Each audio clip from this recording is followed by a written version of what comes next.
I'll make sure you get the theater, okay? Yeah, but let's sit down and, okay. Welcome to our office. Yes, come on. Oh, you're fine. Can I get you a water? Tyler, how you doing? Great, how are you? I'm good. Just record. Just saw you downstairs. Yes. Well, welcome. Thank you for meeting with us. Yeah. Why wouldn't I? We are so obnoxious and obviously paid for. I've never made that I claim. know, but if I didn't bring it up, I'd hate myself. Okay. Yeah. No, I believe that people have the issues and passion is organic, and that's what I believe. I'm glad you came here. I was worried for a second, but I think you all got the right address. We used to be over above Noodle Zoo, and so. Okay. And we just moved over here about a month and a half ago. Beginning of February. I think the word's out where we are now. All right, well, I got a question for you. Let's call the meeting to order. Let's go around. Let's go around really quick one more time. My name is Mark Brooks. I'm from Carlisle. Okay. My name is Marie Herring, and I am here representing the 515 Indivisible group. Okay. And you're from where? I am actually from, not a constituent, so that's why I'm here just taking notes. That's okay. But I'm in southern Iowa. that's fine. I don't care. Kind of in The rest of us Beaverville, are Illinois. It doesn't matter where you're from. Thank you for coming. Jordan Hopfall and from Des Moines with local Indivisible groups. And Ronan Hopfall, Rodney. also from Des Moines. I'm Bill Eckhart. I'm in Indivisible SD21, and I'm a pastor at Westminster Presbyterian here in town. Okay. Good. Matt Chapman from Waukee. Talked to you a little bit a week or two ago. Yeah. Yeah. Tyler Tyler. Hicks, Clive. So I'm with Senate District 22. Me too. I don't. Tell me who represents you. Charles Schneider, Okay. Chair of Appropriations Got in it. the Senate. Okay. And I'm Jess McCord from Senate District 20. That's in Urbandale. And Brad Zahn's our senator. Okay. Are they done up there? No. Oh. It's funny, my mother-in-law's in the house, and I need them to be done because he needs to watch this guy. She needs to watch this guy next week.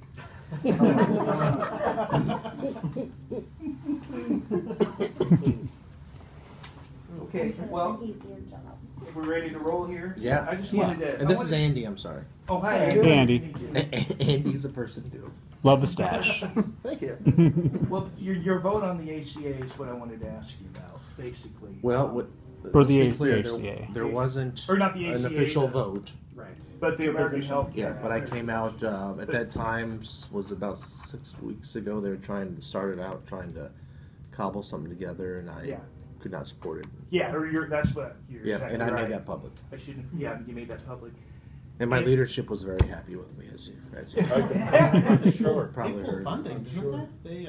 I don't know what they did, but that's just noise to me. I don't care. But well, my question was your reasoning behind that? Because there's two factions here. There's like the Freedom Caucus that really they'd like to do away with social programs, is what I get out of them. Then on the other hand, you got a couple 100,000 Iowan constituents that the ACA, they now have health insurance. Before the ACA, it was horrible. We had the Iowa Cares. I don't know if you know anything about that.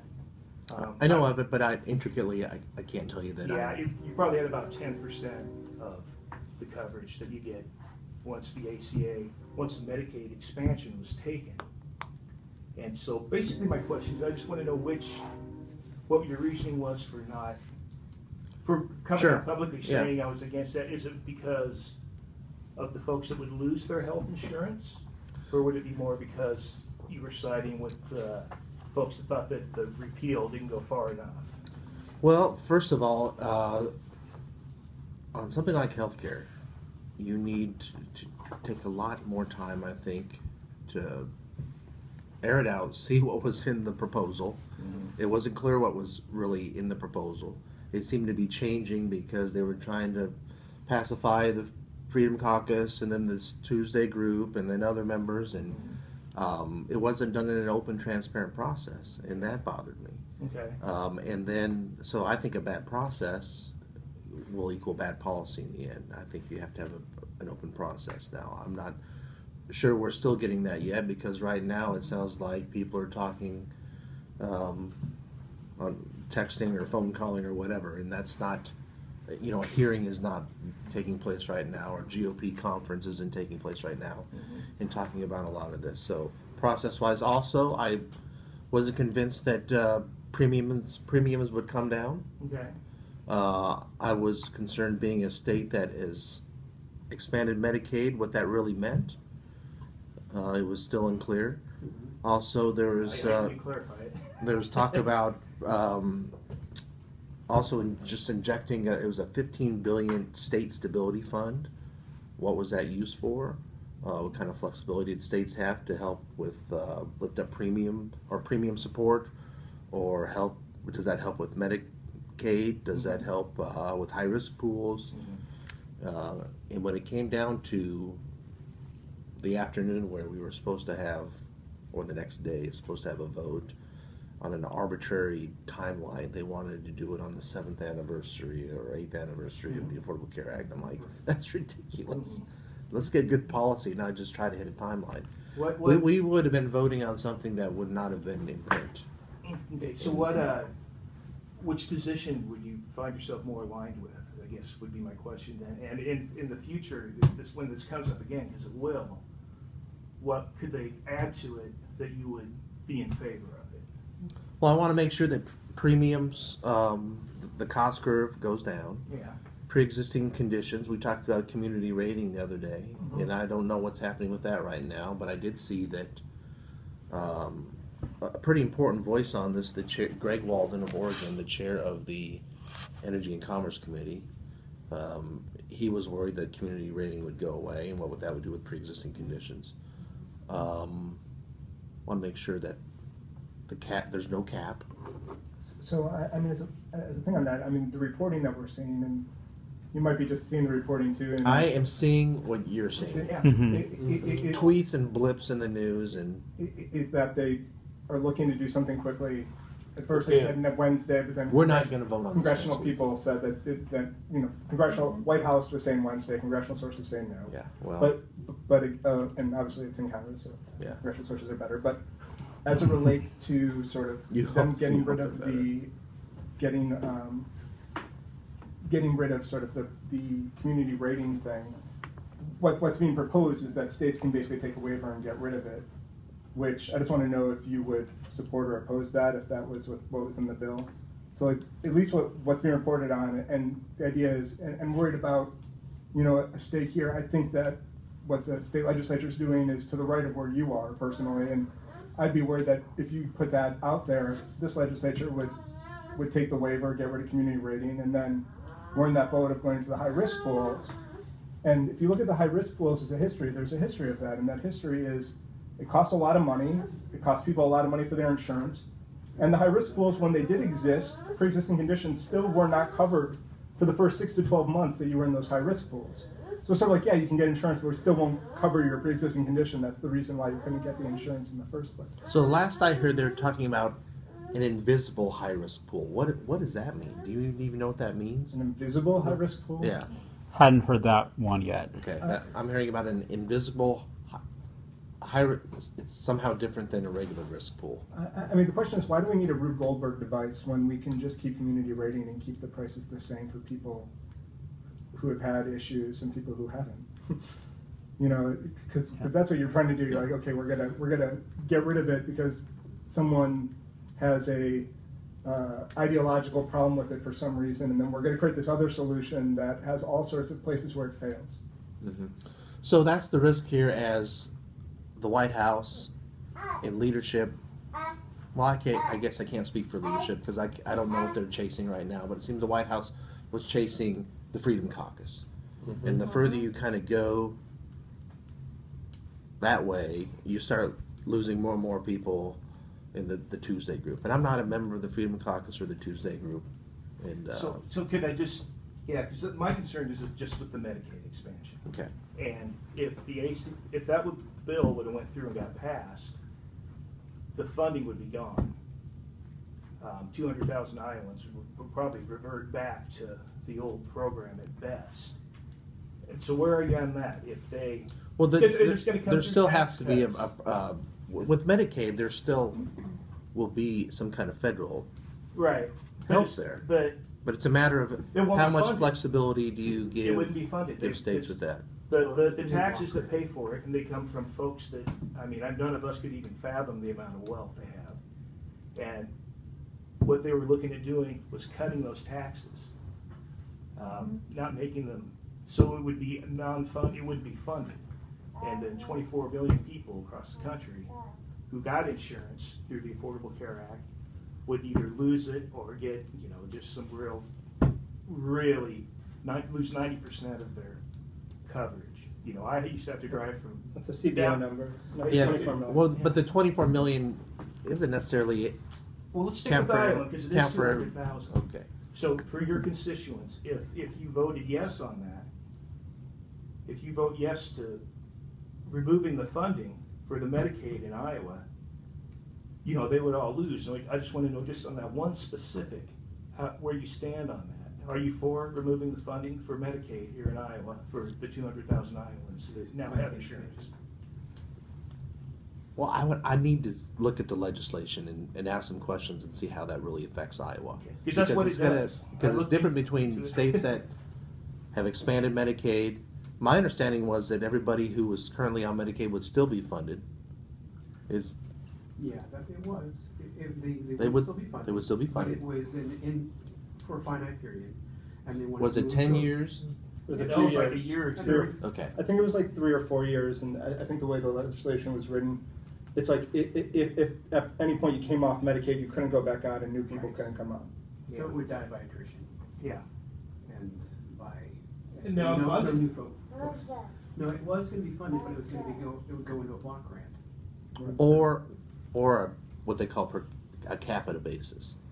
It would have given states flexibility to choose whether or not they want to keep it the same, whether or not they want a block grant, or whether they want a but cap. keep it the same is something they can't afford because they're going to lose the Right. federal money for it. There you go. And if you go to a block grant, the real problem with block grants that people don't talk about is if we have 2008 again and the unemployment rate spikes to 10-12%, and you're stuck in a block grant system, how do you have that automatic stabilizer in the economy to cover, the now extra, hundreds of thousands of Iowans that now need Medicaid?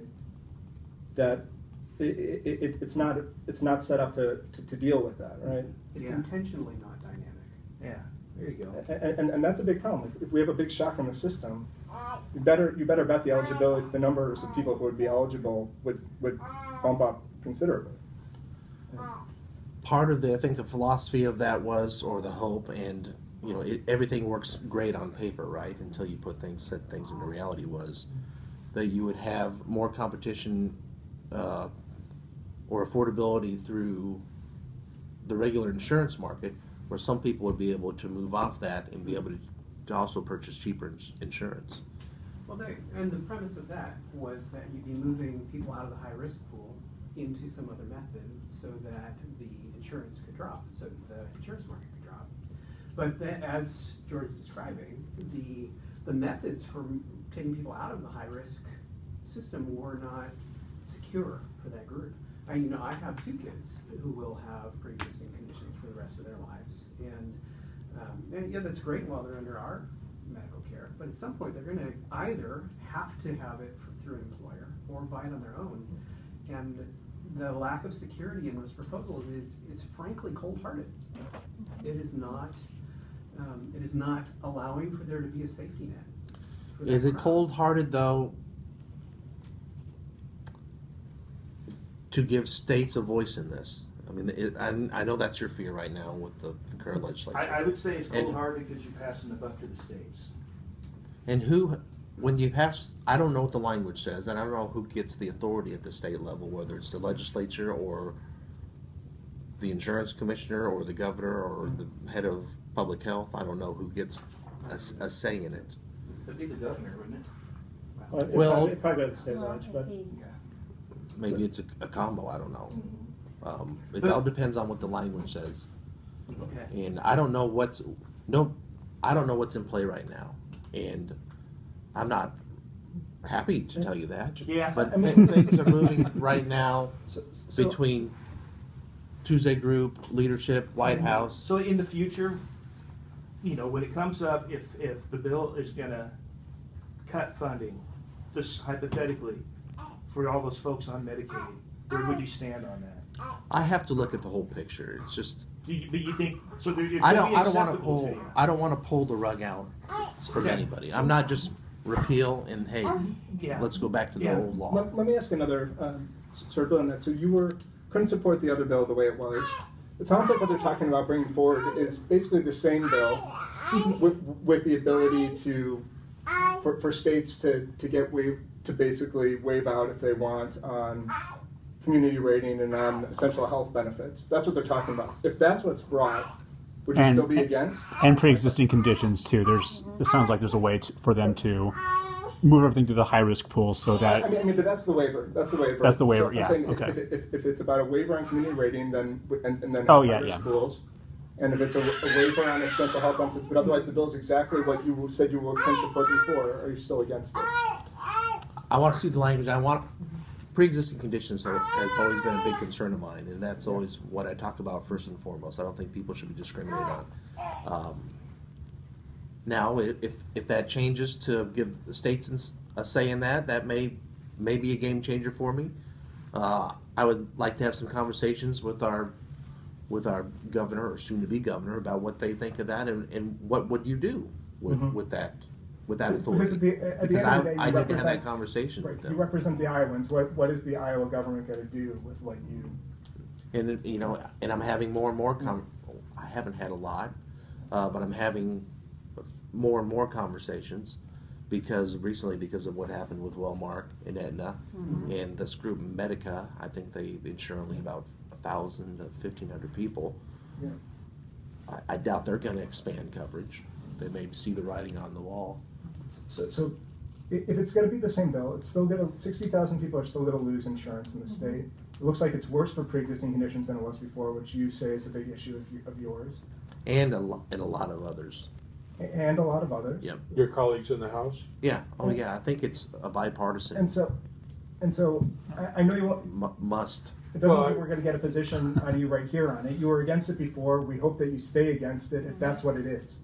Yes. It sounds like what you want, based on what I'm listening to you, based on going to these forums. I want some kind of guarantee that pre-existing conditions and folks with them will be protected and people won't be discriminated against. And I think you should strongly suggest that the whole process has been flawed. I think you've said that. Start the process over and come up with something that works for us. Like, why are we just building on the same product of their flawed process? Like, that's what there's, it's still the same starting point. Why aren't we going back and going, okay, guys, let's do a real process. Let's go through the committees. Let's hear from the caucus. Instead of going, that didn't work. That was a bill, by the way, that 83% of the Americans said, maybe it wasn't 83, didn't say that, only 17% supported. Yeah, I think it was more than 83%. Yeah. More than only 17% supported. This is basically the same thing. So I urge you, if it's looking like that, if that's the bill we're looking at, that I urge you to oppose it. And I do leave you with one thing on this pre-existing condition stuff. Kaiser Foundation put out a study. 27% of people in the country have pre-existing condition things that would prohibit them from getting coverage on the individual market pre-ACA.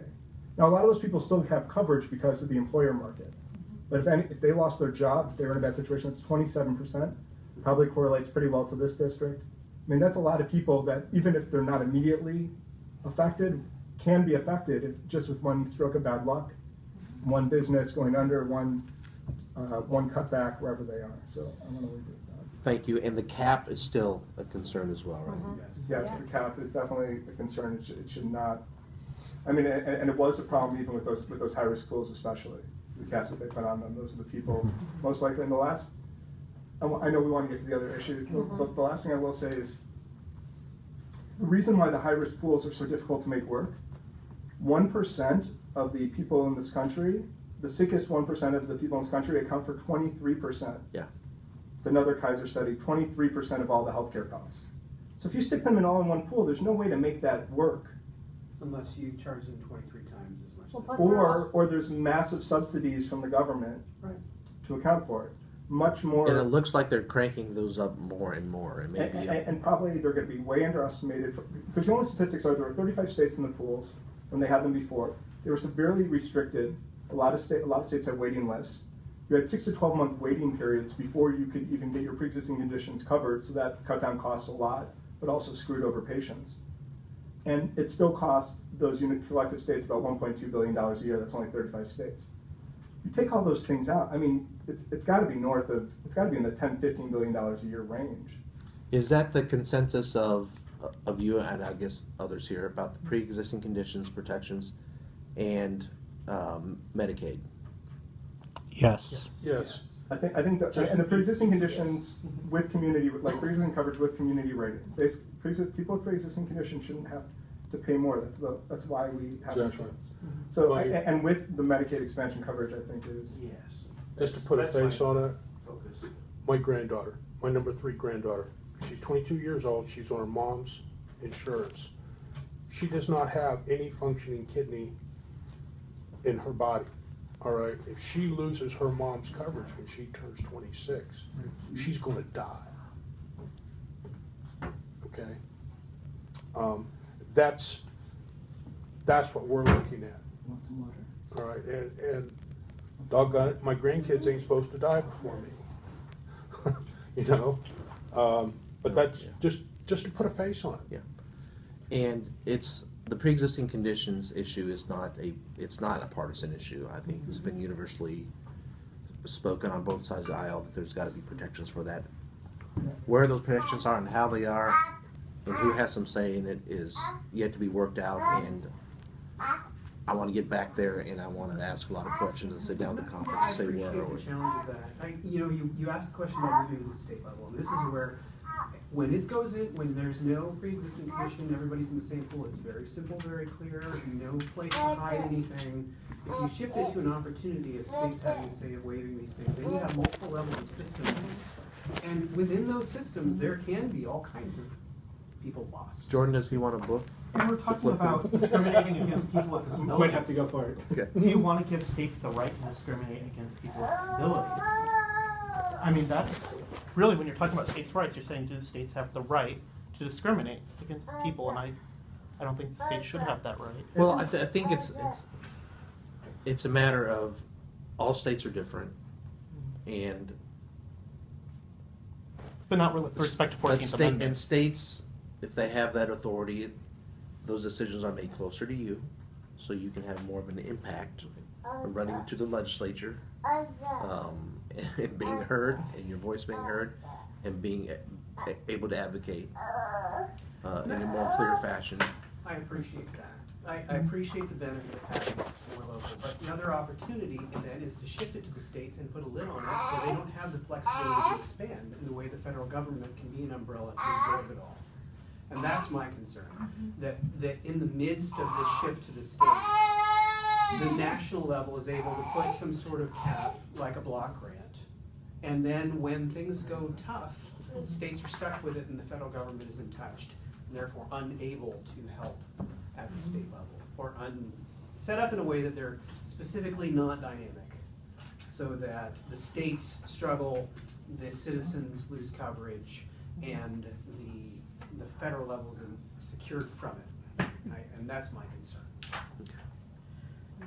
I have a kind of an easy question, I think. I'm more concerned about the process of, like you spoke out against this being hurried through. There's rumors right now that they're working on a deal behind closed doors, and they want to get this thing passed by the president's 100th day in office. Yeah, I don't like arbitrary deadlines and timelines. That's what I was going to ask. Yeah.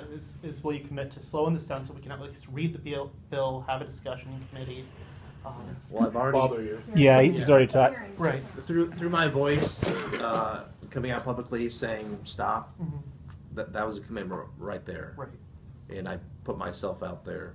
I didn't have to do that. No. And I appreciate it. So. But Yeah. I felt strongly enough about it that this is crazy, Mhm. and the political hits came on me. Big deal. So basically, you would basically pretty much oppose it, any vote this next week, and you would be. We're not going to vote this next week. You've got the budget in it this week, so or next Yeah. week. Yeah, don't let us Yeah. shut down. Well, that's the other thing. So the current funding for the government April 28th, and I think there's bipartisan support to keep that, to not shut down the government and keep it going. And I'd like to see, there may be another short-term continuing resolution, maybe a week or two, to do a longer package to the end of the fiscal year, which would be October 1st. Now, the White House is pushing border wall, some other pet projects on there. I think the border wall issue is a non-starter on the continuing resolution. You're finding committing to that. trying to keep it clean? Yes, I am. And so the speaker has said, we're not pushing the border wall on the CR. That's going to go through regular order. Right. And as well, in checking in with my colleagues, Republican and Democrat, those members who represent the districts from Texas all the way over to San Diego, both sides of the aisle, say we know the needs of the border. We know it best. Let the states have some authority in this and be at the table. And different sectors have different needs, and so they oppose it, and their opinion is going to weigh dramatically on this. And I have been against a wall from Tijuana to wherever the Rio Grande ends. 21st And- century problem with right. 4th century technology. Yeah. In some areas, I've been to the wall, and I think I probably have told you this. That's okay. He can play all he wants. I've been to McAllen, Texas. I've been to Cochise County. In Arizona, I've been to San Diego. San Diego, you need more Coast Guard. In Cochise County, you need more Border Patrol on horses. You also have to respect the issue of private property rights as well. In McAllen, Texas, you need to cut down the invasive sugar cane, which are basically weeds, not good for anything, on our side, and maybe some more patrols on Homeland Security boats. So I know we're running out of time. Does anyone have any other questions they really want to get to, Jess or Tyler? Well, let's have a look here. Will you promise that I won't have to pay for that wall? I can't promise. Donald Trump I don't promised me that. I don't. Well, he promised Mexico was going to pay for that. All Well, right. yeah, Precisely. but he said I wouldn't. So Can you see a circumstance under which you would vote for funding the wall? It depends on what it may be connected to. I mean, it could be part of a broader package that is associated with increased funding for the NIH or something. But I think Congress wants to be fiscally responsible on this and not just throw money at a wall and say, money. And I believe you're in favor of the intelligence-based approach over just a wall that's sector probably, by sector yeah. have different needs. Keep in mind the issues regarding the states being at the table, and they know better. Governors know best, I think, for their states what's going on the wall and where the problems are. Private property owners and the fiscal impact that this would have. Will you oppose funding for an increase in deportation force, which is essentially what ICE has become in the Trump administration? So he's asking for a lot more officers. They're already having problems hiring officers with the current numbers. They've been talking about, from what I'm hearing, it's more immigration lawyers. Is that what you're hearing? No, I'm hearing that they want more ICE officers so they can deport more people faster. In detention. I would want to have a broader discussion with the conference to understand what that money would be used for. But I'm not for are you going against, around knocking on doors and. Are you opposed to separating families where children are American citizens and parents haven't committed any illegal acts except come into the country illegally and shipping those people away? To me, that's not what you want to focus on. You want to focus on the criminal elements, the really bad people that are here from wherever in the world. A lot of people just use this as a Mexico, Central America issue.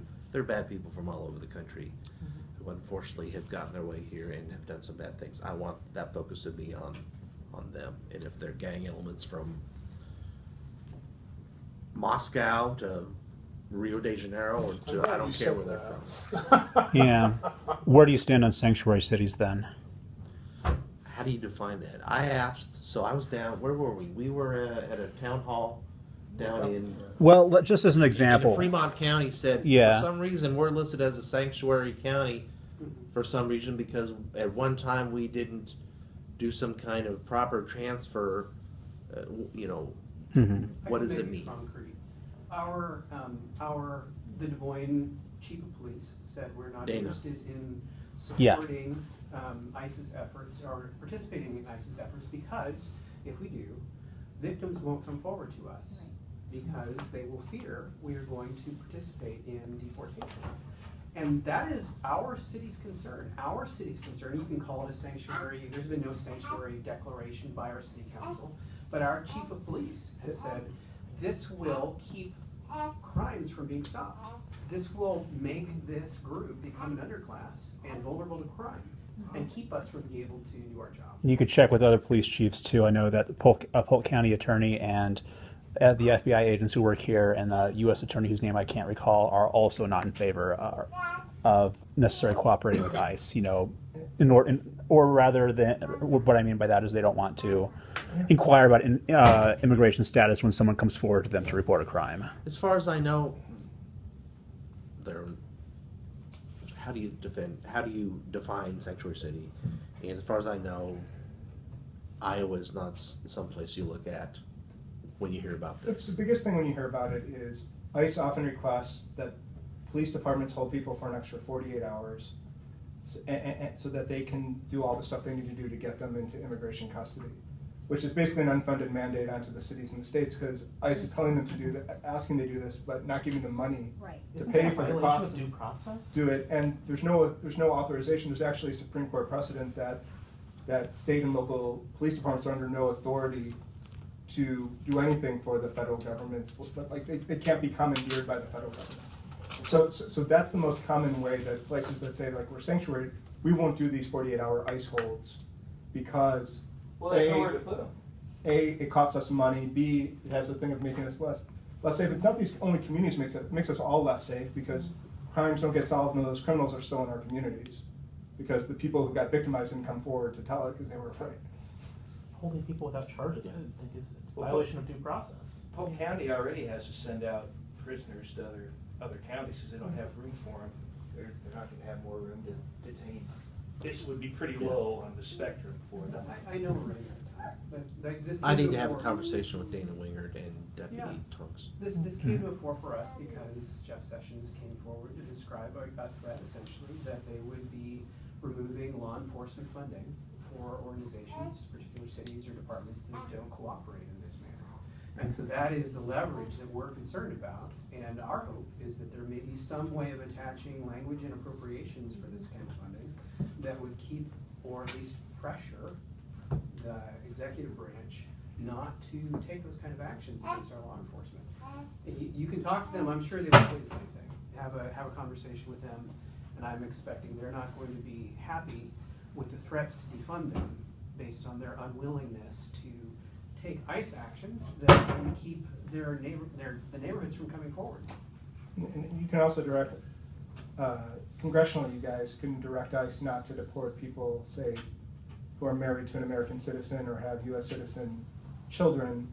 Right now they're allowed to do that because they have executive discretion because you haven't specified that they can't. Mm-hmm. I'm sympathetic to Dreamers. Yeah. I'm sympathetic to those families who may have, like you just described. I'm anxious to get back. I love being home the past 2 weeks. I got 1 day of morel mushroom hunting. Find any? Yeah, I found 21 plus 15. That's good. And I'm not telling you where. I was going to ask. No. Because it's like telling somebody where you found your gold in the grave. Right. I'd be glad to have further conversations as well.